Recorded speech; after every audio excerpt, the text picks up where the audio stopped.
Hello दोस्तों, बहुत बहुत स्वागत है आप सभी का आपके अपने चैनल हिंदी साहित्य क्लासेस में।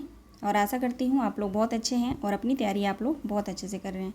तो चलिए आज की क्लास में जो है हम पढ़ने वाले हैं मेरे राम का मुकुट भीग रहा है निबंध को। विद्या निवास मिश्र द्वारा लिखित यह निबंध है। विद्या निवास मिश्र जो है एक ललित निबंधकार हैं और मेरे राम का मुकुट भीग रहा है जो निबंध है, यह निबंध जो है एक निबंध संग्रह है। ठीक है, यह जो है एक निबंध संग्रह है। प्रकाशन वर्ष है इसका 1974। ठीक है, और विद्या निवास मिश्र का जन्म जो हुआ था वो 1926 में। ठीक है ना, तो नहीं जानते हैं तो आप लोग जो है नोट कर लीजिएगा। और आशा करती हूँ कि आप लोगों ने जो है यह निबंध पढ़ लिए हैं और नहीं पढ़े हैं तो पढ़ लीजिएगा। ठीक है, अभी तक जो है मैंने दिल्ली दरबार दर्पण, भारत बरसोन्नत कैसे हो सकती है, शिव मूर्ति, नाखून क्यों बढ़ते हैं, मजदूरी और प्रेम, ठीक है, ये सभी निबंध को मैंने पढ़ा दिया है। आज का जो हमारा छठा निबंध है मेरे राम का मुकुट भीग रहा है। ठीक है, और बहुत सारे निबंध जो मैंने पढ़ा दिए हैं उसमें जो है ऑनलाइनर मैंने क्वेश्चन भी लास्ट में रखा है, तो आप लोग देख लीजिएगा। जैसा कि मैं आपको बता दूं, मेरे पास जो बुक है उसको जो है मैंने बुक के माध्यम से बिल्कुल पढ़ाया है, जो भी निबंध मैंने पढ़ा दिया है। लेकिन आज का जो निबंध है ये जो है मैंने गूगल से डाउनलोड किया है। ठीक है, कुछ कुछ निबंध जो है मेरे पास उसके बुक नहीं है तो इसको मैंने गूगल से डाउनलोड किया है। तो अगर सभी निबंध का जो है बुक पॉसिबल नहीं है, नहीं मिलता है जल्दी, तो अगर आपके पास नहीं है तो आप जो है गूगल से डाउनलोड करके आप लोग भी पढ़ लीजिएगा, या टेलीग्राम चैनल पर ज्वाइन हो जाइए, वहाँ पर मैं आपको PDF दे दूँगी। ठीक है ना, तो चलिए क्लास स्टार्ट करते हैं। आप सभी का एक बार फिर से बहुत बहुत स्वागत है। क्लास में बने रहिएगा, पूरी क्लास को ज़रूर देखिएगा। सबसे पहले देखेंगे मेरे राम का मुकुट भीग रहा है जो निबंध संग्रह है। इस निबंध में जो है कितने निबंध संकलित हैं। ठीक है, तो आप जो मैंने जो बुक डाउनलोड किया था उसमें इस ऐसे पेज ऐसे दिया था। ठीक है, ये सारे क्रम से दिया हुआ है और उस बुक में ये सभी का डिटेल भी दिया हुआ है। यहाँ पे मैं आपको दिखा दूँ। ठीक है, तो ये जो है यहाँ पे प्रिंट उतना क्लियर नहीं है तो मैंने इसको टाइप कर लिया। ठीक है, ताकि आप जो है आसानी से इसको देख सकें। ठीक, तो आप लोग इसको देख लीजिएगा, फिर भी एक बार जो है मैं इसको पढ़ती हूँ। ठीक है, ध्यान देंगे। पहला है मुकुट मेखला का नुपुर, दूसरा है बिंद की धरती का वरदान, तीसरा है अमरकंटक की सालती स्मृति, चौथा है राष्ट्रपति की छाया, पांचवा है बेतवा के तीर पर, छठा है हुई है शिला सब चंद्रमुखी, रेवा से रीवा और कलचुरियों की राजधानी गुरनी, नौवां है हमारा रुपहला धुआं, 10वां है मेघदूत का संगीत और 11वां है स्वाधीनता युग के कटघरे में हिंदी, 12वां है सावनी स्वाधीनता एक निर्वासित श्यामा, 13वां है अयोध्या उदास लगती है, 14वां है खामोशी की झील, 15वां है राधा माधव हो गई, 16वां है बालू के दूह और 17वां है मेरे राम का मुकुट भीग रहा है। ठीक है, मेरे राम का मुकुट भीग रहा है और इसमें जो है सभी ये संकलित हैं। ठीक है, तो यहाँ से भी प्रश्न बने हैं, प्रीवियस ईयर क्वेश्चन आप सॉल्व करिएगा तो आपको देखने को मिलेगा। ठीक है, यहाँ से भी प्रश्न बनते हैं तो इसलिए जो है मैंने ये पेज रखा है यहाँ पे। अब हम चलते हैं भूमिका पे। ठीक है, यहाँ से भी आप लोग देख लीजिएगा इस पेज को। अब हम डायरेक्ट भूमिका को पढ़ेंगे। ठीक है, भूमिका ज़्यादा बड़ा नहीं है, छोटा सा है, देखिए यहाँ तक है।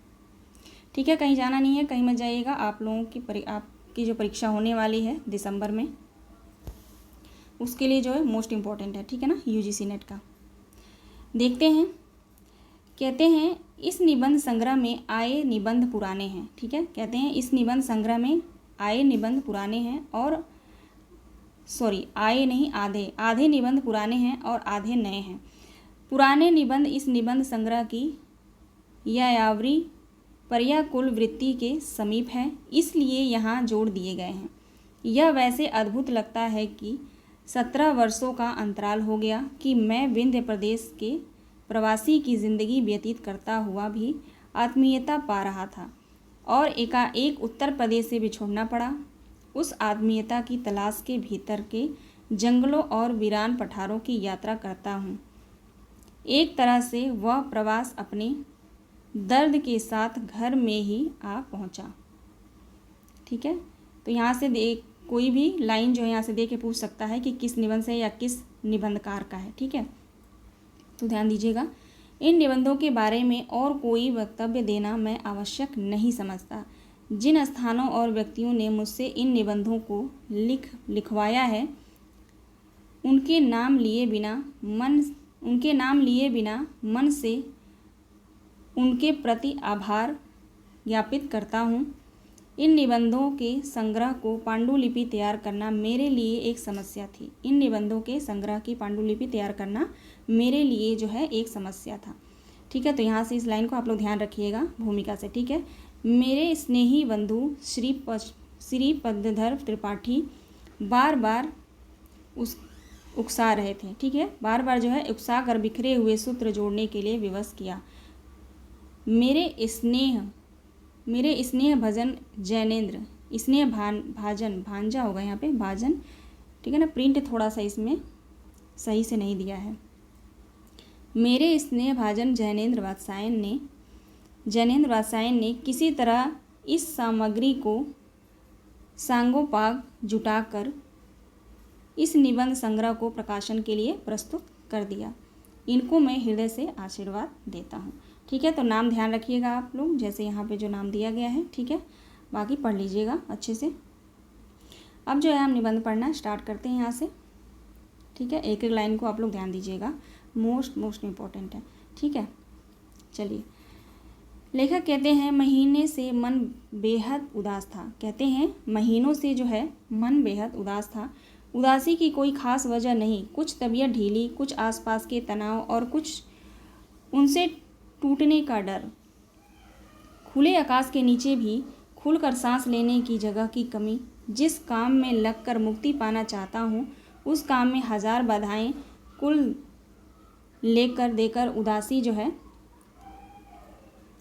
देकर उदासी के लिए इतनी बड़ी चीज़ नहीं बनती। फिर भी रात रात जो है नींद नहीं आती।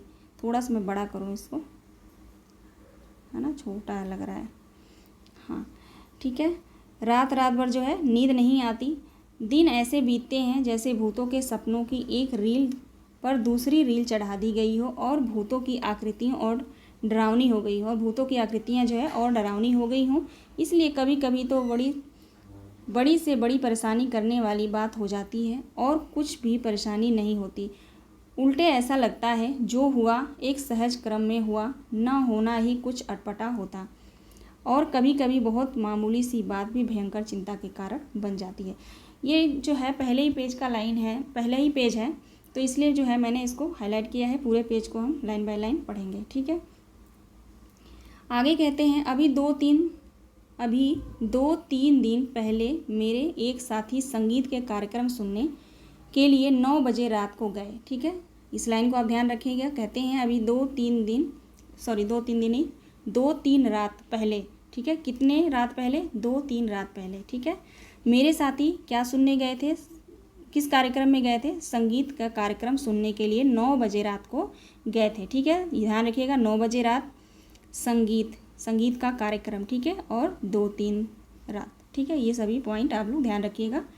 रात को गए थे। साथ में जाने के लिए मेरे एक चिरंजीव यानी पुत्र, साथ में जाने के लिए मेरे एक चिरंजीव ने और मेरी एक मेहमान, महानगरीय वातावरण में पली कन्या ने अनुमति मांगी।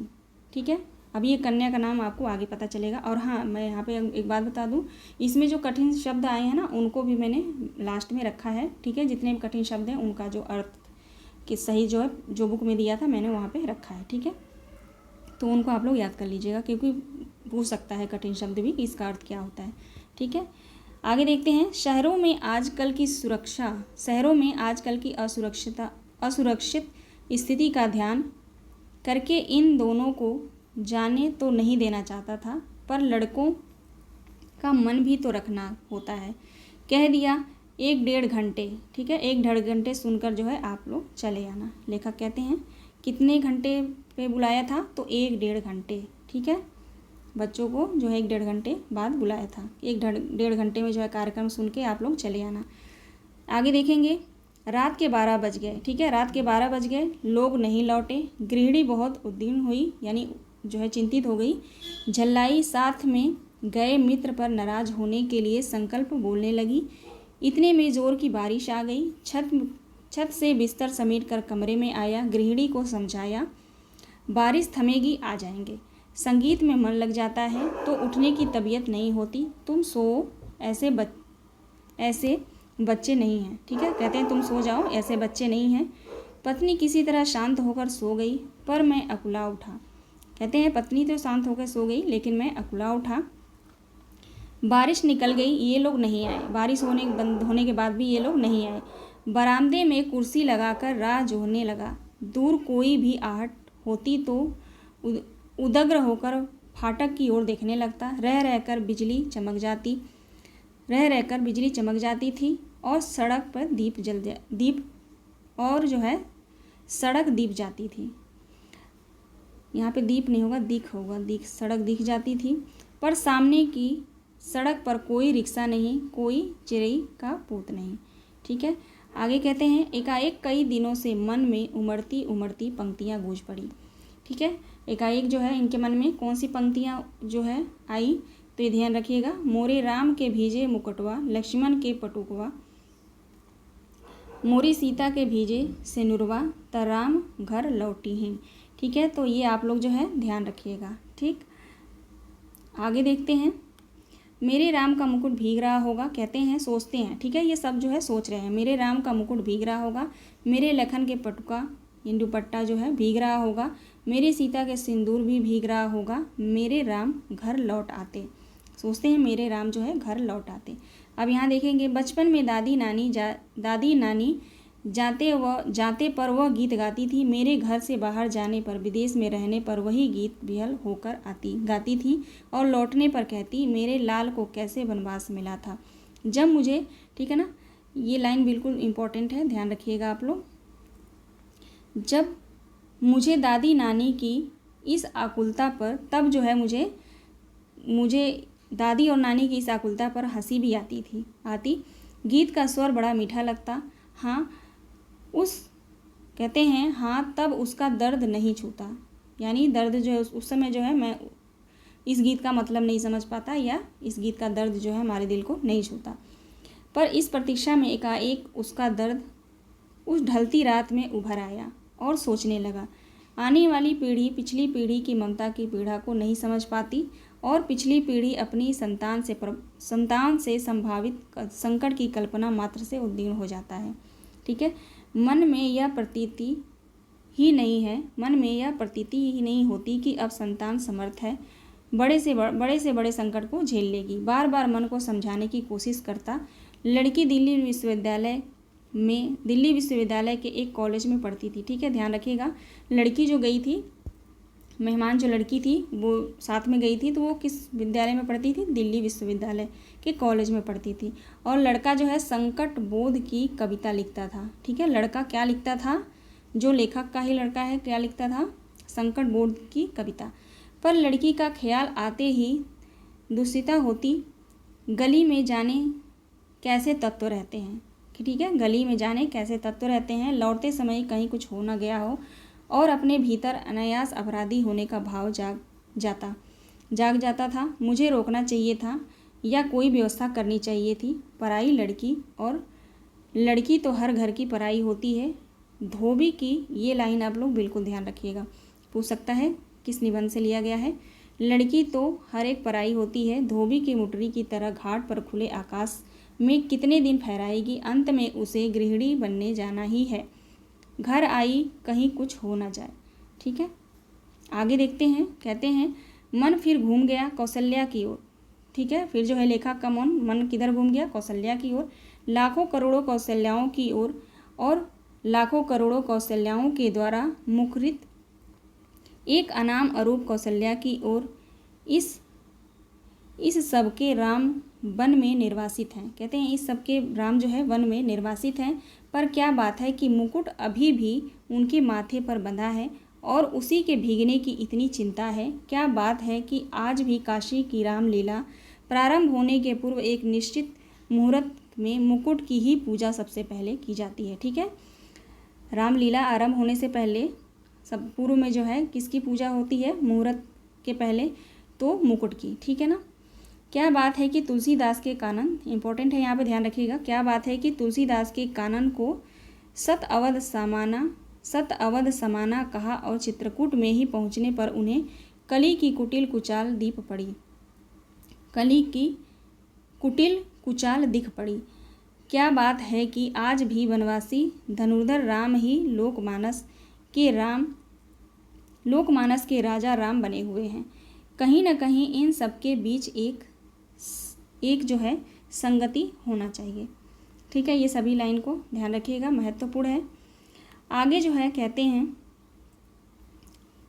अभिषेक की बात चली, मन में अभिषेक हो गया और मन में ही राम के साथ राम के मुकुट प्रतिष्ठान हो गया। मन में प्रतिष्ठा हुआ, इसलिए राम ने राजकीय वेश से उतारा, राजकीय रथ से उतरे, राजकीय भोग का परिहार किया। पर मुकुट तो लोगों के मन में था, कौशल्या के मात्र स्नेह में था। वह कैसे उतरता? वह मस्तक पर विराजमान रहा और राम भीगे भी तो भीगे, मुकुट भीगने न पाए, इसकी चिंता बनी रही। राजा राम के साथ उनके अंगरक्षक लक्ष्मण का कमरबंद जो है दुपट्टा, ठीक है, दुपट्टा भी प्रहरी की जागरूकता का उपलक्षण न भीगने पाए और अखंड सौभाग्यवती सीता की मांग का सिंदूर न भीगने पाए। सीता भले ही भीग जाए। राम तो वन से लौट आए, सीता को लक्ष्मण फिर निर्वासित करने आए, पर लोकमानस में राम की वन यात्रा अभी नहीं रुकी। ठीक है, अब यहाँ से देखेंगे जो मैंने हाईलाइट किया है महत्वपूर्ण है। ठीक है, मुकुट दुपट्टा और सिंदूर के भीगने की आशंका अभी भी साल रही है। कितनी अयोध्याएं बसी उजड़ी और निर्वासित कितनी अयोध्याएं बसी उजड़ी, पर निर्वासित राम की असली राजधानी जंगल का रास्ता अपने कांटों, कुशों और कंकड़ पत्थरों की जैसी ताज़ा चुभन लिए हुए बरकरार है। क्योंकि जिनका आसरा साधारण गंवार, यहाँ गंवार नहीं है गंगवार, ठीक है, गंगवार आदमी भी लगा सकता है। ठीक है, गंवार आदमी भी लगा सकता है ना। वे राम तो सदा निर्वासित ही रहेंगे और उनके राजपाट को संभालने वाले भरत अयोध्या के समीप रहते हुए भी उनसे भी अधिक निर्वासित रहेंगे। निर्वासित ही नहीं बल्कि एक काल कोठरी में बंद जिलावतनी की तरह दिन बिताएंगे। ठीक है, अब यहाँ पे देखते हैं, सोचते सोचते लगा कि इस देश की ही नहीं पूरे विश्व की एक कौशल्या है जो हर बारिश में विसुर रही है। मोरे राम के भीजे मुकुटवा, मैं कलर चेंज कर लेती हूँ। ठीक है, कहते हैं मोरे राम के मुकुट भीग रहा होगा। मेरी संतान ऐश्वर्य की अधिकारिणी संतान वन में घूम रही है, उसका मुकुट उसका ऐश्वर्य भीग रहा है। मेरे राम कब घर लौटेंगे? कहते हैं मेरे राम कब घर लौटेंगे, मेरे राम के सेवक दुपट्टा भीग रहा है, या मेरे राम के सेवक यानी लक्ष्मण का दुपट्टा भीग रहा है। पूछ सकता है कि मेरे राम का सेवक कौन था, किसका दुपट्टा भीग रहा था, तो लक्ष्मण को आप लोग ध्यान रखिएगा। पहरुए का कमरबंद भीग रहा है, उसका जागरण भी भीग रहा है। मेरे राम की सहचरी सीता का सिंदूर भी भीग रहा है, उसका अखंड सौभाग्य भीग रहा है। मैं कैसे धीरज धरूं? मनुष्य की इस सनातन नियत से एकदम आतंकित हो उठा। ऐश्वर्य और निर्वासन दोनों साथ साथ चलते हैं। कहते हैं ये यहाँ से जो है ऐश्वर्य और निर्वासन दोनों साथ साथ चलते हैं, इस लाइन को ध्यान रखिएगा। जिसे ऐश्वर्य सौंपा जाने को है उसको निर्वासन पहले से बदा है। जिन लोगों के बीच रहता हूँ वे सभी मंगल नाना के नाती हैं, वे मुंद मंगल में ही रहना चाहते हैं। मेरे जैसे आदमी के वे निराशावादी समझकर बिरादरी से बाहर रखते हैं।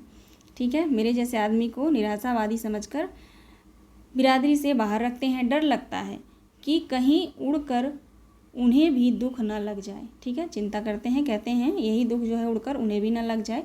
पर मैं अशेष अमंगल कांक्षाओं के पीछे झांकती हुई दुर्विनाश शंकाकुल आँखों में झांकता हूँ तो मंगल का सारा उत्साह फीका पड़ जाता है और वंदनवार न दिखकर बटोरी हुई रस्सी की शक्ल में कुंडली मारे नागिन दिखती है। ठीक है, मंगल घट अवधाई हुई अधफूटी गगरी, ठीक है, अधफूटी गगरी दिखता है। उत्सव की रोशनी का तामझाम, धुओं की गांठों का अंबर दिखता है और मंगलवान डेरा उखाड़ने वाले अंतिम कार्बदार की उमांग से बजकर एक बागरी बंद हो जाता है। ठीक है, ये जितने भी कठिन शब्द हैं उनके जो है दिए गए हैं नीचे, आप लोग देख लीजिएगा। इस गीत को आप लोग ध्यान रखिएगा। लागत अवध भयावह भारी, मानव कलंकित अधियारी, जोत जुंत नबुना, जोत जंतु समपुर नर नारी, डरपहि एक निहारी। ठीक है, इस गीत को आप लोग ध्यान रखिएगा। आगे देखते हैं, आगे लेखक कहते हैं कैसे मंगलमय प्रभात की कल्पना थी। कहते हैं कैसे मंगलमय प्रभात की कल्पना थी और कैसे अंधेरी काल रात्रि आ गई है। एक दूसरे को देखने से डर लगता है, घर मसान हो गया है, अपने ही लोग भूत प्रेत बन गए हैं। अपने ही लोग पूछ सकता है, अपने ही लोग क्या बन गए थे, बन गए हैं भूत प्रेत बन गए हैं। सूखे पेड़ सूख गए हैं, लताएं कुम्हला गई हैं, नदियों और सरोवरों को देखना भी दुस्साहस हो गया है। ठीक है, आगे देखते हैं। आगे कहते हैं कि राम भीगे तो भीगे, राम की उत्कर्ष की कल्पना न भीगे। वह हर बारिश में, हर दुर्दिन में सुरक्षित रहे। नर के रूप में लीला करने वाले नारायण निर्वासन की व्यवस्था झेले, पर नर रूप में उसकी ईश्वरता का बोध दमकता रहे। पानी की बूंदों की झालर में उसकी दीप्ति छिपने न पाए। ठीक है, यहाँ से यहाँ तक ये लाइन आप लोग ध्यान रखिएगा। आगे देखते हैं। आगे कहते हैं उनका नारायण की सुख सेज बने अनंत में अवतार लक्ष्मण भले ही भीगते रहें। उनका दुपट्टा उनकी अहनिशी जागर न भीजे। शेषी नारायण के ऐश्वर्य का गौरव अनंत शेष के जागर संकल्प में ही सुरक्षित हो सकेगा, और इन दोनों का गौरव जगत जननी आदिशक्ति के अखंड सौभाग्य सीमंत सिंदूर से रक्षित हो सकेगा। उस शक्ति का एक निष्ठ प्रेम पाकर राम का मुकुट है, क्योंकि राम के निर्वासन वस्तुतः सीता का दोहरा निर्वासन है। ठीक है, अब जो है हाईलाइट किया उसको ध्यान दीजिएगा आप लोग। लेखक कहते हैं राम तो लौटकर राजा होते हैं, पर रानी होते ही सीता राजा राम द्वारा वन से निर्वासित कर दी जाती हैं। ठीक है, ध्यान रखिएगा, ये जो है महत्वपूर्ण है। ठीक है, इंपॉर्टेंट है। आगे जो है राम के साथ लक्ष्मण हैं, सीता वन पशुओं से घिरी हुई विजन में सोचती हैं। ठीक है, क्या सोचती हैं? प्रसव की पीड़ा हो रही है, कौन इस वेला में सहारा देगा? कौन प्रसव के समय आकाश दिखलाएगा? कौन मुझे संभालेगा? कौन जन्म के गीत गाएगा? ठीक है, आगे देखते हैं।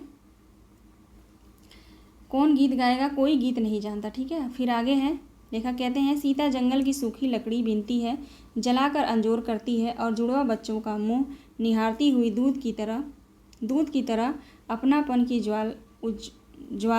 अपनापन की ज्वाला में चित्त कूद पड़ने के लिए उफनता है, और बच्चों की प्यारी और मासूम सूरत देखते ही उन पर अपनी छींटें पड़ जाती हैं, उफान दब जाता है। पर इस निर्वासन में भी सीता का सौभाग्य अखंडित है। वह राम के मुकुट को तब भी प्रमाणित रखता है। मुकुटधारी राम के निर्वासन में भी बड़ी व्यथा है, और एक बार और अयोध्या जंगल बन जाती है। स्नेह का रसधार तेज बन जाता है, सब कुछ उलट पलट जाता है। भवभूति के शब्दों में पहचान की बस एक निशानी रह जाती है। भवभूति के शब्दों में बस एक पहचान की निशानी रह जाती है। दूर ऊंचे खंड तटस्थ पहाड़, राज मुकुट में जड़े हीरो की चमक के सैकड़ों शिखर एकदम कठोर, तीखे और निर्मम है। ठीक है, ये सभी लाइन यहाँ से जहाँ तक मैंने करा है ये सबको आप लोग इम्पोर्टेंट समझ के अच्छे से पढ़ लीजिएगा। ठीक है, ये संस्कृत में जो श्लोक दिया गया है इसको आप लोग पढ़ लीजिएगा एक बार। आगे देखते हैं। आगे कहते हैं लेखक राम का मुकुट इतना भी भारी हो उठता है कि राम उस बोझ से करा उठते हैं, और इस वेदना से चित्कार में सीता के माथे का सिंदूर और दमक उठता है, सीता का वश्चर और प्रखर हो उठता है। ठीक है, आगे कहते हैं कुर्सी पर खड़े खड़े यह सब सोचते सोचते 4 बजने आए। ठीक है, कुर्सी पर पड़े पड़े जो है ये सारी बातें जो है सोचते रहते हैं। सोचते सोचते 4 बजने को आए। इतने में दरवाजे पर एक हल्की सी दस्तक पड़ी।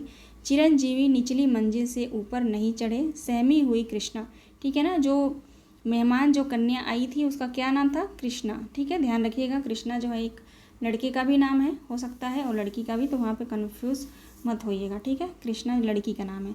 मेरी मेहमान लड़की, यहाँ पे लिखा हुआ है ना सीधे, मेरी मेहमान लड़की। कृष्णा मेरी मेहमान लड़की बोली, दरवाज़ा खोलिए। आँखों में, ठीक है, किसने बोला दरवाज़ा खोलिए? तो मेहमान लड़की कृष्णा ने, ठीक है। आँखों में इतनी कातरता कि कुछ कहते ही नहीं बना, सिर्फ इतना कहा कि तुम लोगों को इसका क्या अंदाज़ा होगा कि हम जो है कितने परेशान थे। भोजन दूध धरा रह गया, किसी ने कुछ नहीं छुआ, मुंह ढाँपकर सोने का बहाना शुरू हुआ।